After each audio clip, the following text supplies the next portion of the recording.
Screen visible? Yes, sir, it's visible. Okay. So we are continuing from the same topic that we have just covered in the previous class at 3:30. So we are started with object relational databases. You know that object relational databases combines the features of two best techniques: object-oriented programming and relational databases. So there are certain extensions that these are the standards for object-oriented database management system products and applications. You know that there is a standard for object programming, that is OMG. OMG stands for Object Management Group. That is an international body. All the standards, all the procedures, all the definitions, all the formatting guidelines regarding maintenance of objects, their manipulation has been published by Object Management Group. The same way there is a group known as Object Data Management Group. That is, if object concepts are being used in databases, then how we are going to manage it? This is managed by ODMG. So Object Data Management Group represents an association of ODM vendors. It was formulated to provide a standard for various ODMS products. Clear? Similarly, objective of ODMG are, as you see, that to persist the development of ODMG standard, to train the developer community regarding the standard, to advance its use, and to offer official recognition of conformity to the standard. So object model, so it is the model on which the fundamental concepts of object-oriented data structures depend upon: encapsulation, polymorphism, inheritance, multiple inheritance, constructors, etc. All are based upon object model. Then object definition language, that is a part of object model. Clear? So it's a object definition defines how to formulate a database schema.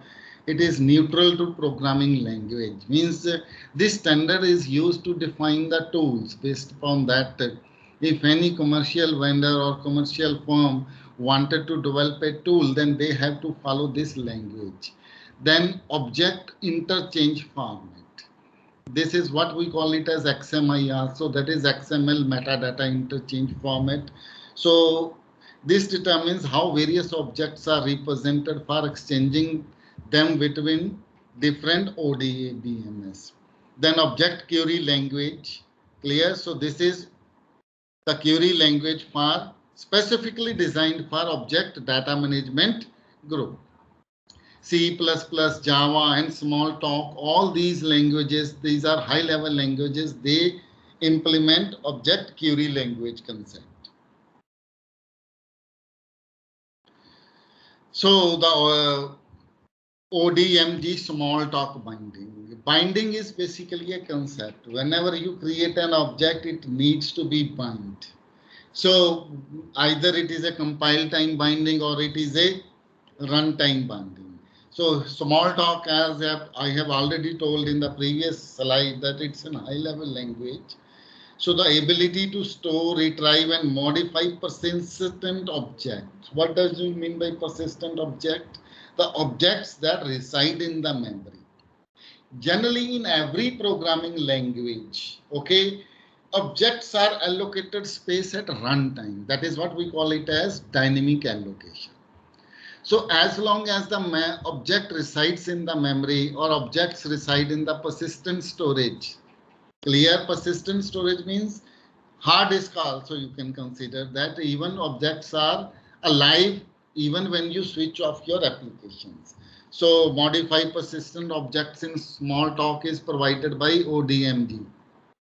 So this mechanism is provided by the binding so as to invoke OQL, that is object query language, and measures for transactions and operations on databases. So reachability makes Smalltalk objects persistent. All of the classes described in ODMG object model are directly mapped to Smalltalk classes by Smalltalk binding. So these are theoretical concepts with how ODMG has been implemented by Smalltalk. Similarly, SQL3 is also a query language. So various types of user-defined abstract data types are supported in SQL3. So it also supports various methods, object identifiers, subtypes, inheritance, and polymorphism. If you remember, methods are the standard functional concepts in Java, even in other languages also. Clear, inheritance, polymorphism. These are the concepts that we have discussed in detail in the previous lecture, last week's lecture. The statement defining the tables are extended by SQL, especially the types of rows, the row identifiers, and inheritance between rows. So today we will discuss only the theoretical concept. Okay, there are 4 labs are remaining that we will cover in the next 2 lectures are totally devoted upon lab part.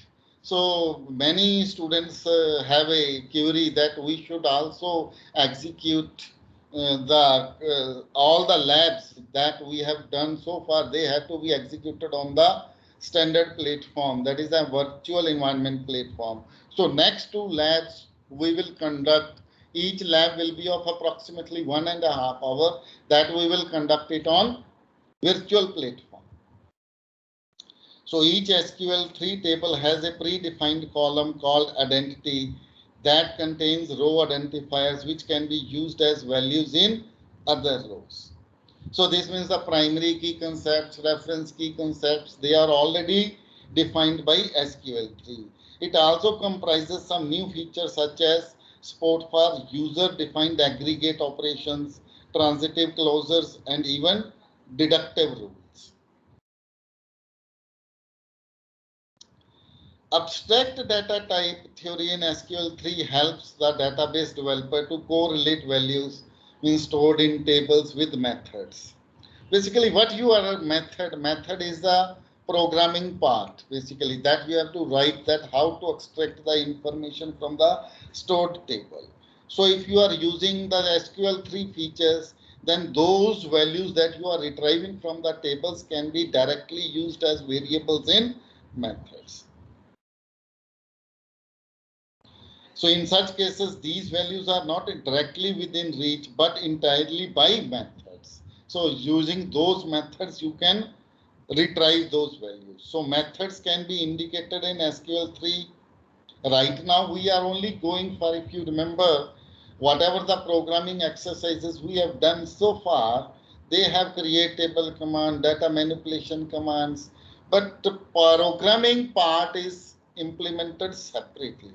But SQL3 is an advanced version where you can combine these features. So methods can be indicated, means functions can also be included in SQL3. And SQL3 initiated a lot of extensions to earlier SQL versions. For example, enrich the support for blobs, that is binary large objects, similarly character large objects, collections, triggers, transactions, cursor processings, etc. All these are extensions to the SQL. That is what we call it as SQL3. Now the next topic is nested relations and collections. If you remember in the previous lecture, I have asked a question, what is first normal form? First normal form in RDBMS. At every row and column position, you should have a unique value, atomic value, not a composite value. But via this, you can go for it. So all the restrictions and constraints of first normal form are removed from the nested relational model. Clear? That is why we call it as N1 and F, not one normal form. So all the restrictions and constraints of the first normal form are removed from the nested relational model from the basic. It is also called non-1NF or non-first normal form or NF2 relational model. So characteristics of the basic relational model to be a single valued and to have atomic domain is the requirement, but this requirement is removed. So composite and multiple valued features which results into complex tuples that have a hierarchical arrangement are also permitted in nested relations. So objects that are naturally hierarchical ordered are characterized by nested relations. Simplest form, what is the meaning of a nested relation? That is a relation embedded within another relation. Same way you have a nested structures, same way you have nested classes in programming languages. The same way nested relation concept has been introduced in object relational databases. Now if you look at it, is the table that I have shown here, is it a first normal form? The answer is no, it's not a first normal form. You know, department number, department name, manager, e-name, now dependents. Now dependents have two columns, for example, dependent name and age. So that is a composite attribute. Earlier first normal form doesn't allow it. Now dependent you can say as a separate table. It is embedded within employee table. Similarly, the B example also you see that there is a nested value. For example, for department name is administration, name is Wallace, now dependent name is Zelia, clear? That is employee name is Zelia, that is now Thomas age is 8, Jennifer age is 6, etc. So now you see department has so many hierarchical structures. Earlier we don't have more than one, the tree cannot be expanded more than one level. Now you see that you have a department has a employee, then employee has further employee name and dependents is further divided into dependent name and age. These are known as nested relations. So in order to classify the department schema in the form of a nested structure, you can name it as this one: department name, manager, employees. Now employees is further divided as employee name dependents. Dependents further divide as department name age. Now you see projects is also one of the attributes in department relation, but projects is further divided as project name, project location, and location is further equals to department location. So this is a nested relation that you can have in object relational databases. So then the nested attributes department, that is implies projects and locations, they are also defined.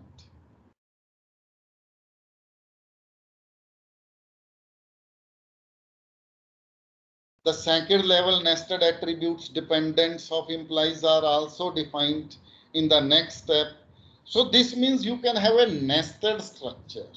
That tree, you can say the attribute tree of a relation can be expanded beyond one level.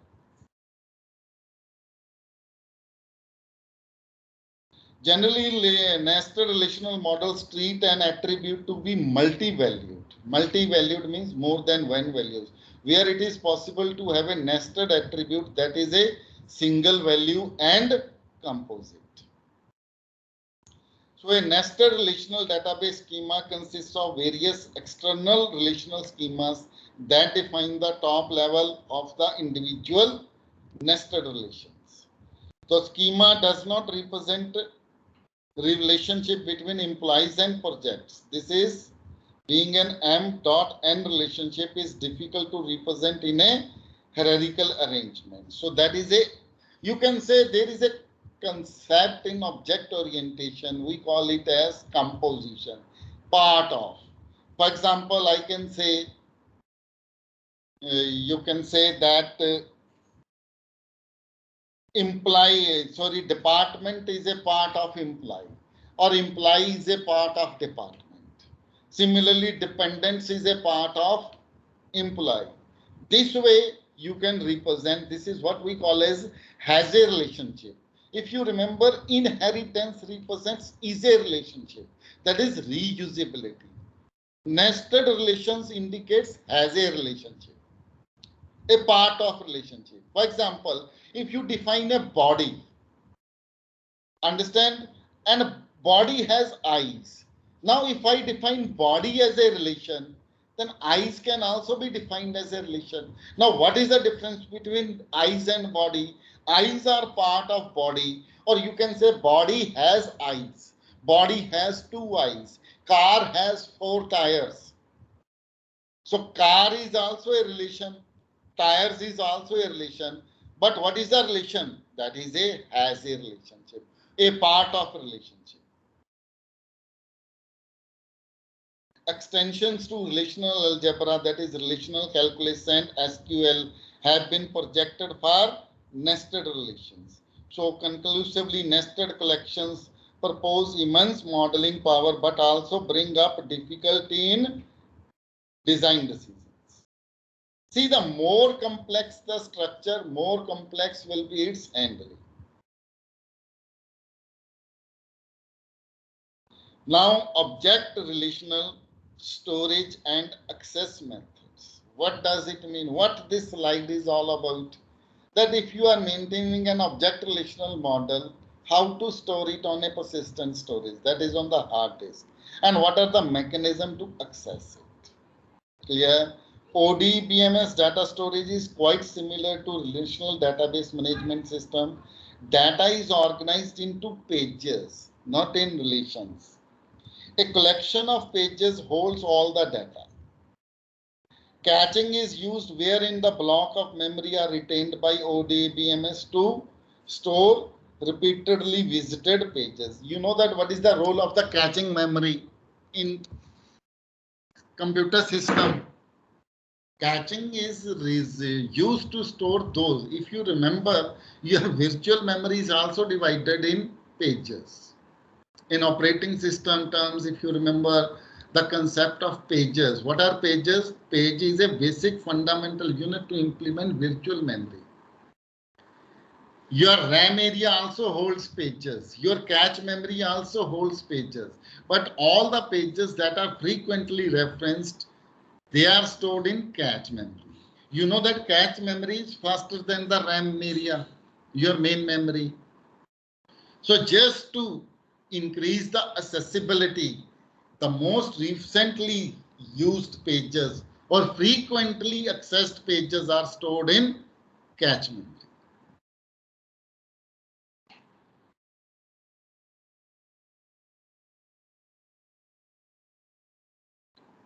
So an extensible database applications are expected to involve a lot of large data objects.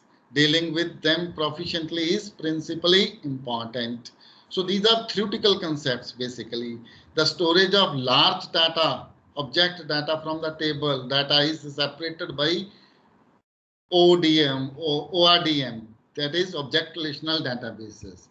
The handle for the large, you know that what is blob, binary large objects, slob is, CLOB is character large objects. They are used to store particularly the video related information, image related informations. So this handle is used by the user defined functions that implement behavior for large objects to open the large object and access its contents.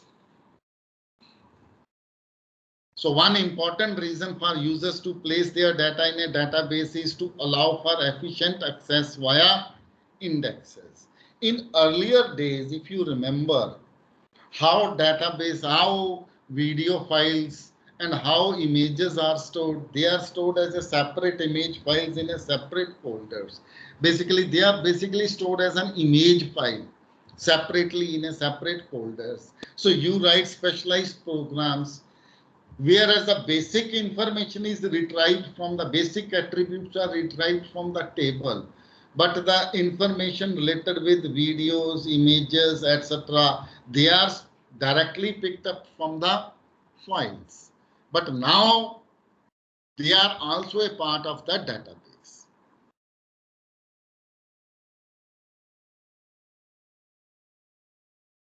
Now, implementation issues and extended type.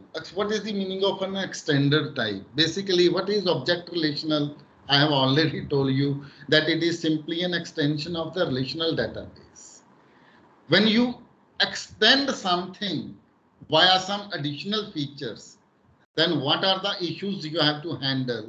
So the extended type system with related functions, what we call that methods or operations, have a variety of execution issues.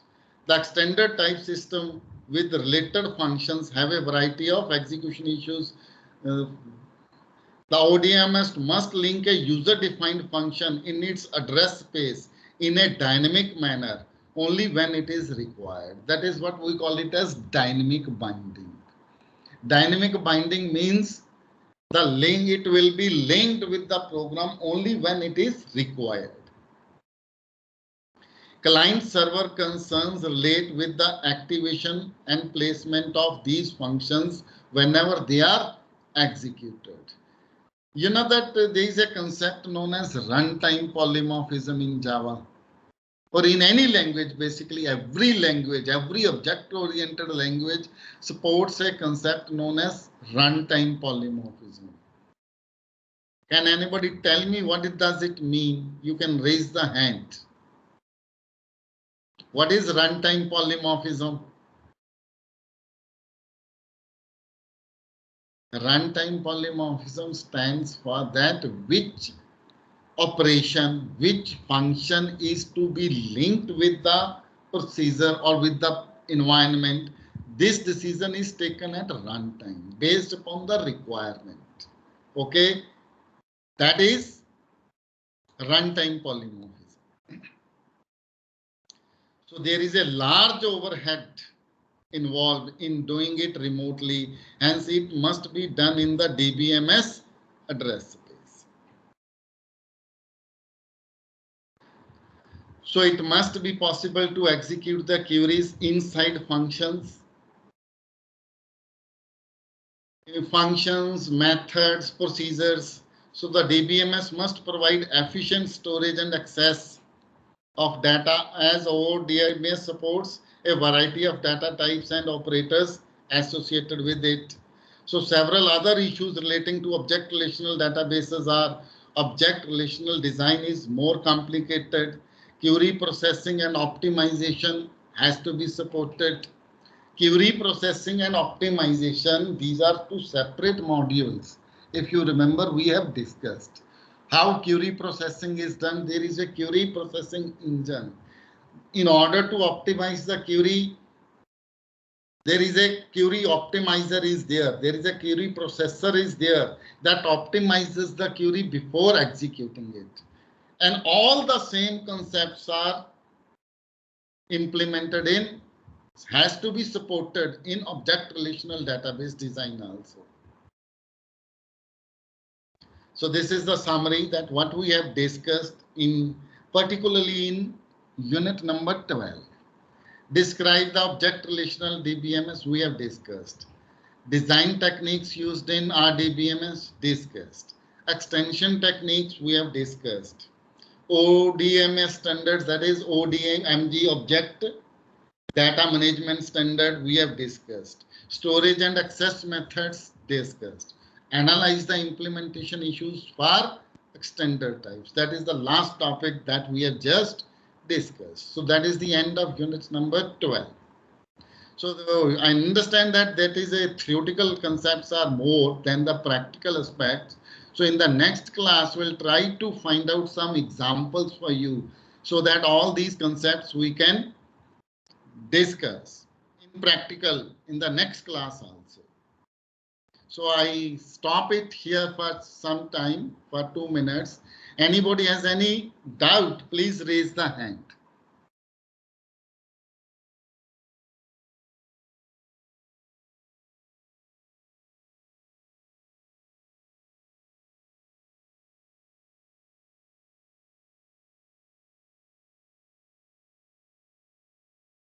Yes, Rakshit Narang, please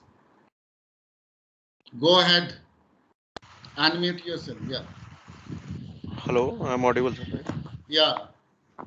Sir, I have a doubt in the previous lecture Yeah, in that you have told us that a vertical decomposition, yeah. right?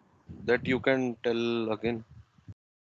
What you say, the thing is simple here. Vertical means accord, horizontal means, suppose I say, suppose a simple table has 1,000 records. Okay, take the example of an ATM. Okay, Okay. now a bank has so many clients. It clients belongs to different states. Clear? Now suppose I have say that Punjab National Bank has 200,000 clients. So I can divide them according to their states. Now I say that I have not divided the structure. Structure in each table remains the same. For example, there are 10 attributes. Suppose a bank is supporting 10 attributes for a bank, client. Then all 10 attributes are stored in all the tables, but only they are divided horizontally. Horizontally means only the records. Some records are stored in one side, some another records are stored on another side, some related with Chennai or South India, particularly Tamil Nadu, they may store in another side. That is known as horizontal distribution, horizontal fragmentation. Vertical means, suppose I say that my attribute size, I am storing 100 attributes. You see that 100 attributes means 100 columns. Now this responsibility I can divide it in different sides. I will say that okay, one site will manage only 10 attributes. Another site will maintain 20 attributes. The third site will maintain for 30 again further attributes. Clear? This type of division is this type of fragmentation. We call it as vertical fragmentation. Okay, and mostly in real life applications you have a combination of those two, that is we call it as mixed fragmentation. Okay, you may divide horizontally as well as vertically also. Okay, sir. Thank you. So let's talk about the next one now. So Rakshit, I am unmuting you, dear. So now let's move on to, that is a very simple topic. Basically, XML query processing. HTML. Anybody tell me what is HTML? That is hypertext markup language that has been defined from XML language. Understand? You know, have you ever seen any XML file? The information in an XML file is stored in the form of tags, and these tags are supported via some predefined slash, that is less than greater than type of tags are there. Okay, so XML query processing means you can store the data in the form of an XML file, and you can query an XML file also. Okay, so what is today's topic? This unit's topic, that is unit number 13. We recognize XML query languages like XML query. QL stands for query language. Laurel is also an XML query language. Similarly, there is one more query language, Quilt XQL. Then discuss the approaches used for XML query processing. Then we will explain the XML database management system. Simple meaning, if the database is designed to process the XML files, we call it as XML database management system. Now, what is XML? XML is a markup language that defines the set of rules for encoding documents in a format. Even you can define your own XML format that is both human readable as well as machine readable. XML stands for Extensible Markup Language. So it is a text-based markup language derived from the standard generalized markup language, that is the standard. So markup is information added to a document that enhances its meaning in certain ways. Means it identifies the parts and how they relate to each other. For example, now you see here, message is a tag. Understand? within, if you remember, every tag starts with a less than greater than sign, ends with a less than slash, the name of the tag. So it shows the example in red color shows you two tags. What is that? Message. This indicates that it is a message. Text indicates the text of a message. Similarly, message may have some other attributes. Okay. For example, any relation also you can define it in the form of a markup language. I can say slash table and slash table. I'll give you some example. For example, I say this is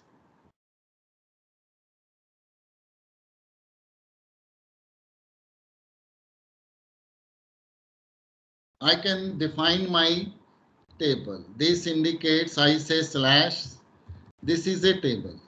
This indicates that information within this is a table. Now I can say name. I can say student. So name is also a tag here. It indicates that it is a name table. Name of the table is student. Now I can say I can define columns ending with slash columns. So these I can say these are the columns. Clear? Within this I can define column name.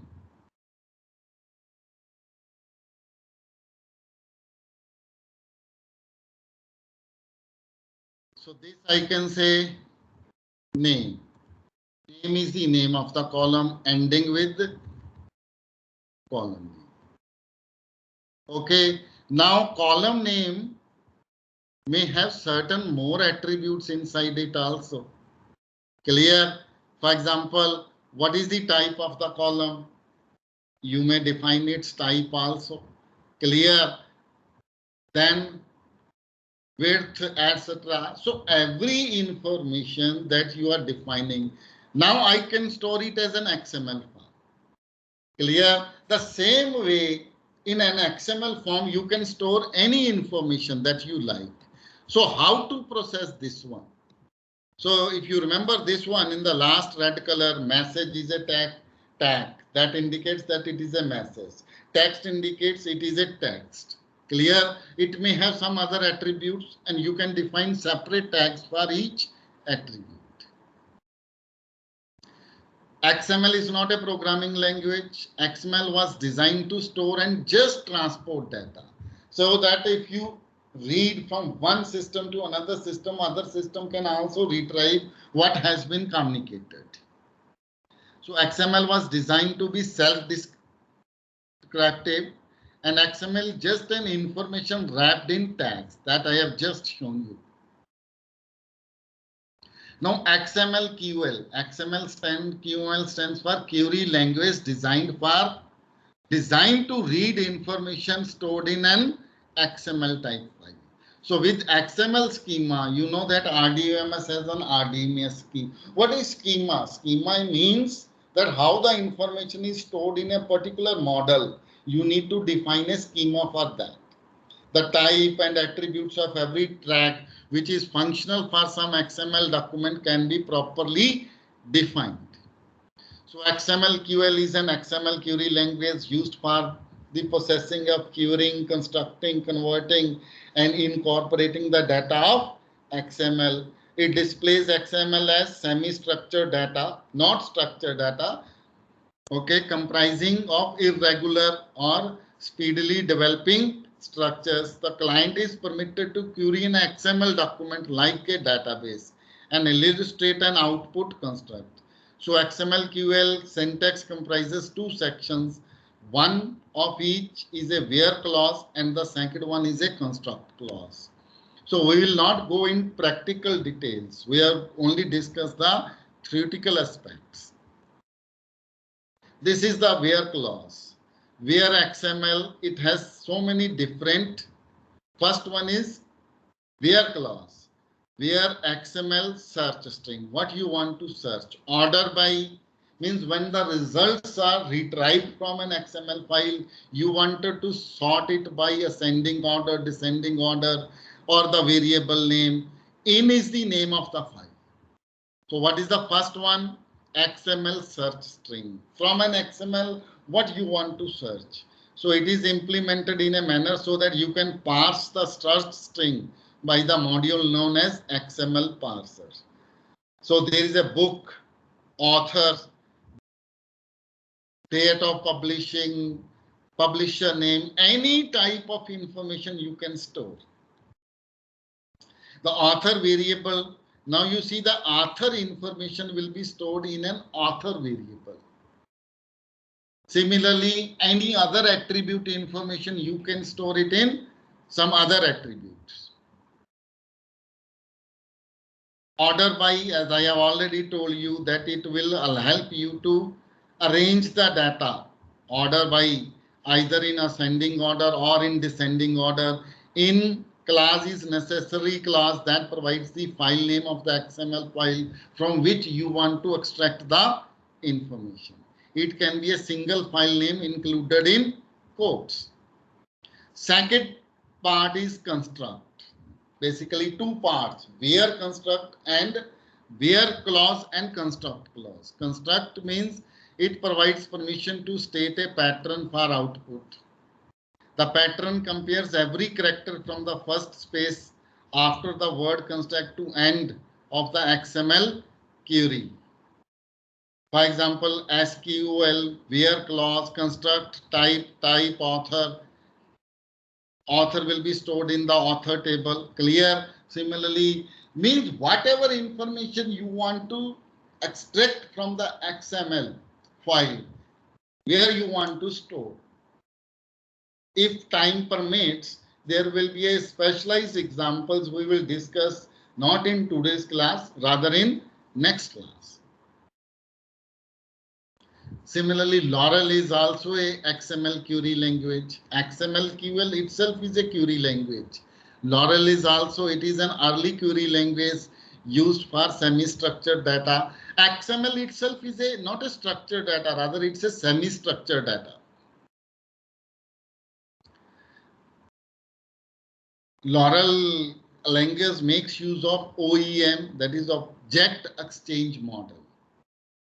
In object management group, there is a term known as XMI. XMI stands for XML metadata interchange. That if objects have to be exchanged between different systems, then you have to follow certain model, and that is object exchange model.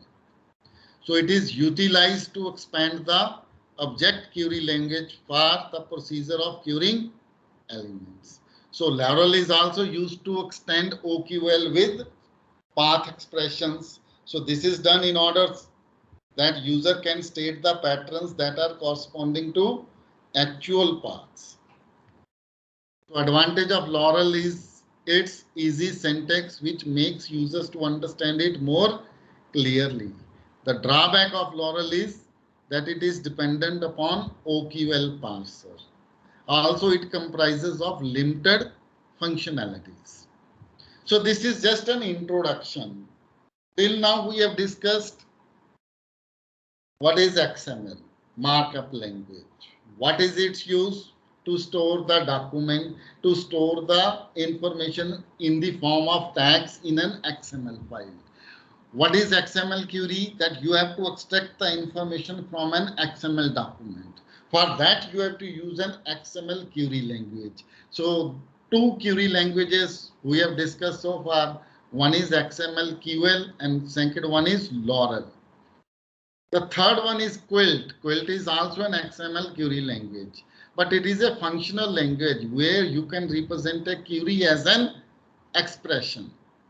The way you represent in SQL, you can represent a query as an expression. So Quilt includes nested expressions, hence it might include a sub-query inside a single query. A Quilt query can begin by defining one or more functions that we use in the body of the query. The body of the query is just an expression. So query may rely on X path expression or an element constructor. So I'm not going to in details because that will go beyond this syllabus. That is just an introductory part. So X path expression is considered as a terminal symbol in this grammar. So it is improved by using the following operators from SQL, that is before, after. What you know that in event handling programming, there are certain triggers that you can write. What you have to do before pressing the button, what you have to do after pressing the button. These are known as before and after operators. Intersect operator, accept operator. These are basic operators that you can use in Quilt language. Then XQL, that is also a query language. So it is an XML query language which makes use of path expressions. Its main constructs match XML, hence it is very much associated with XPath. You know that there is a path environment variable. Have you created any path environment variable? That, for example, if you install Java language, Java C and Java, they are not automatically recognizable. For that, you have to create a path environment variable. That if you search this table, this file, there is a directory structure from where it needs to be searched. So for that, you can define an path expressions. So in case of XQL, document nodes have an essential role. So nodes comprise the identity and maintain query result series and association of containment. So XQL is generally used to find and sort the text and elements in the document of an extensible markup language. That is what we call it as XML. And SQL offers device used for searching and or choosing out the items in collection of data. And it relies on pattern syntax which is utilized in extensible style sheet language. So these are again the features. So I think these are the simple conceptual things. Basically, if the time permits in the next session, particularly in the last session, then I will try to give you certain examples because the time period is only 1 hour. So including every detail about every language is somewhat difficult. So I request you that about these 4 languages, if you have any query, okay, you please post it on the LMS system. There I will try to answer the detailed queries regarding these XML languages. So X queries body comprises of any or all of the following expressions: literal, variables, path expressions, predicates, if then else, constructors, comparisons, flow expressions also there. This is a special term, flow FL word expressions that are used in XML language, particularly XML query language.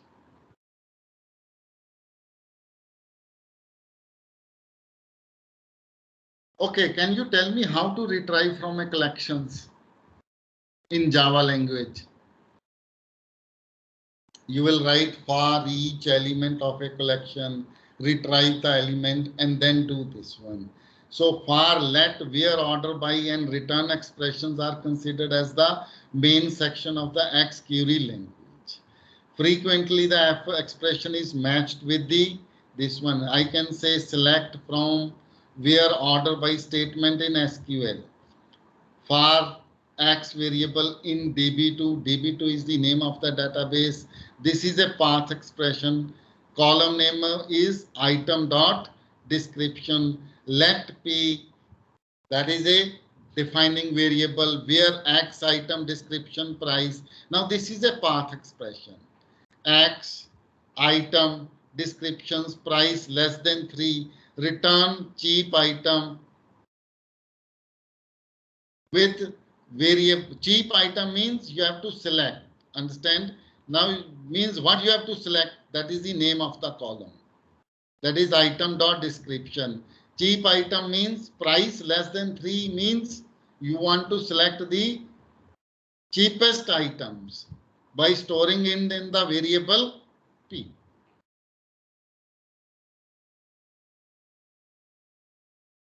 Now let's talk about the approaches for XML query language. So XML represents a tree-like structure which is instinctive, understandable, and simple to recognize. So the function of a query processor is to take out the query's high-level abstraction and its procedural assessment into a group of low-level operations. An SQL query is transferred at logical access model like SQL processor. You know that, for example, table is divided, table is the root. Table has columns, column has a type has a size. This is a tree-like structure. Now, if you want to retrieve something, you have to search the tree and then you have to retrieve the information. So information is at the root node. Sorry, the lowest level node, not the root node, rather leaf node. And that leaf node is just like an SQL statement.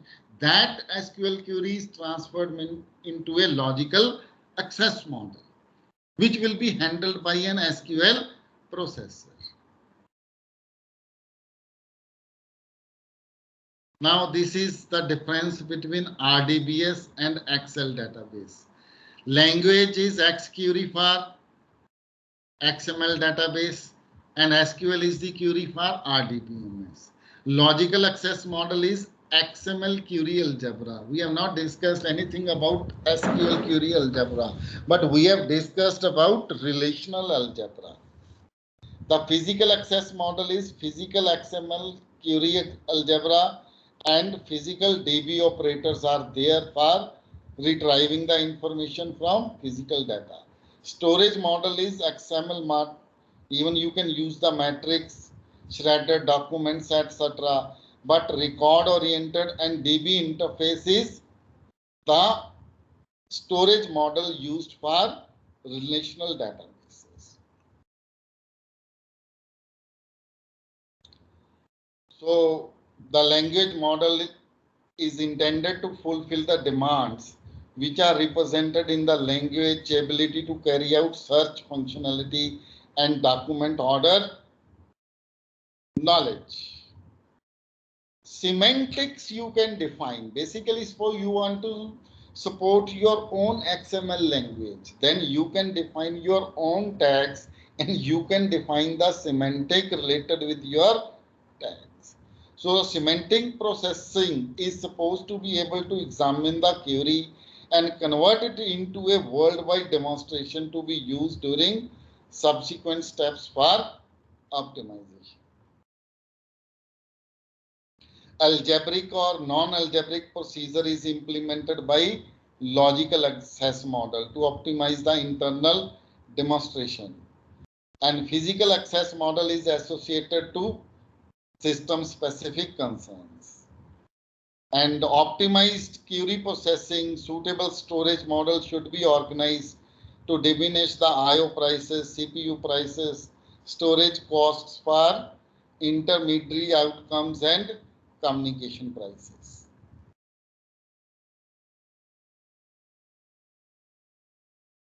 So XML document associated with it is accumulated in the relational database. Clear? So RDMS indent will carry out the query processing by transforming the SQL query into XQL, then execute the SQL query and making the result of XML serializable. Serializability is a theory basically, particularly if you remember this theory we have discussed during concurrency control. That if more than one user wants to access a data item, then shareable data item access has to be serialized. So the relational storage methods for XML documents are Either you say that I am not using any XML schema, or you can have an XML schema method, or you can have user defined method. Means XML schema you cannot, mean no XML schema that I want to retrieve the information only based upon tags. Now if you define an XML schema, then you have to define an XML query processor, so that based upon that schema, whenever you put a query, it can be converted into an SQL query. Or you can have a user defined method. When no method is there, then the relational representation should be derived from the data.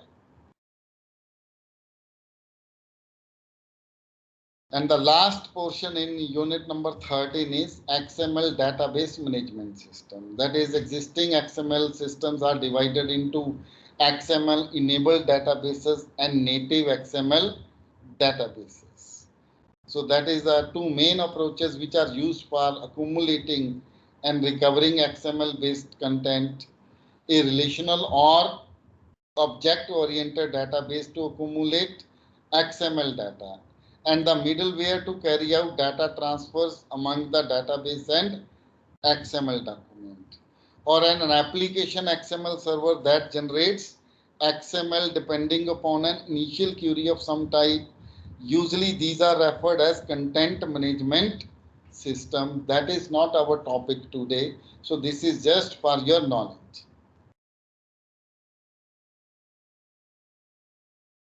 So XML offers a bridge between structured and unstructured data in the database classes. So XML is used to publish structured data in a platform and applications in an independent way. So this is the difference between XML oriented databases and native XML databases. A native XML database is used to maintain physical structure.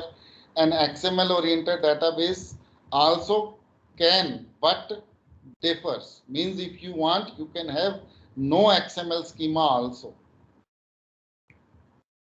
Native XML databases can accumulate data without schema, and XML oriented databases recognize structure in unprocessed documents. XPath, DOM stands for Document Object Model, or comparable XML associated APIs are required to access data in a native XML systems. So alternatively, XML oriented systems provide direct access to the data via open standard APIs like Open Database Connectivity.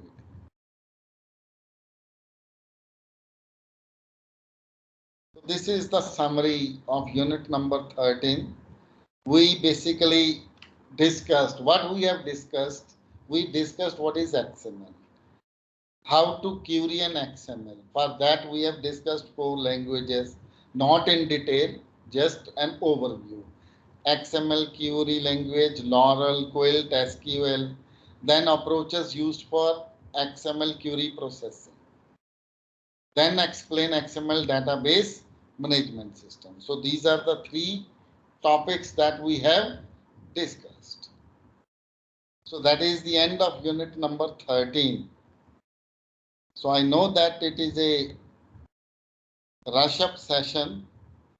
So the thing is that without practical aspects, we will not be able to understand it. And there is